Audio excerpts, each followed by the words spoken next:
Yeah, so what would you say to people who have, who have to find their ability and their disability, like ADHD and people, they have the gift, but it's like so jumbled up, in their brain. Like, okay, well, I can speak it, but but how would you help that person to get that unblocked?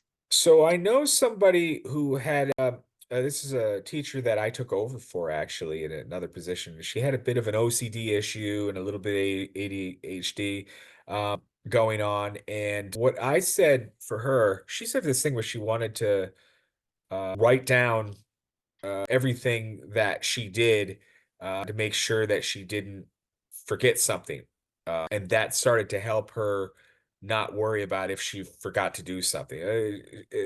How do I explain this really? Before she would leave a room, she wanted to make sure things were unplugged, the light switches were off. Any problem that could happen, she had made it not happen. But then she would forget if she did everything. So I just suggested get a checklist going and trying to get organized that way so it could make things a little bit easier to know, if you had done something. She said quite often she'd leave her house and wonder if she had left the coffee pot on the stove or left a door open in the back where a dog could get out and different things like that. So um, try journaling helped, I think, her a little bit. I said, take your phone and just type in it real quick. Did that, make a checklist. Um, Maybe Mhm. that can help. I guess it depends really on what the condition is, but probably I would say working on organization is probably huge. Um, I don't know. Yeah, that's a hard one. Yeah, Like, it's like, tough, but it takes dedication too. You gotta really work on it sometimes. what's your favorite moment? A teaching moment. So recently they changed my job. I used to be an alternative ed teacher, so I helped kids that struggled in regular classrooms, traditional classrooms. They would come to me kind of as a last resort. We would slow some things down and work with students that had different disabilities or different behavioral issues to help them get a diploma.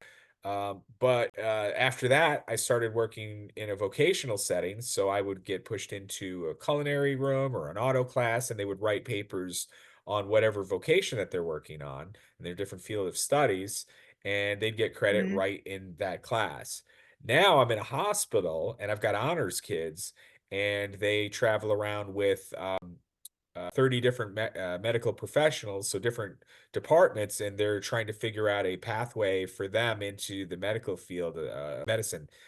So they're seeing autopsies and they're seeing live childbirths and all kinds of crazy stuff. So, Wow. yeah, so I'm across the board on all that. It'd be tough to really pick a moment, but I think maybe creating the yearbook was always kind of rewarding because also I had an interest in publishing and kids could go out, take pictures, and put together a yearbook, and that was always fun.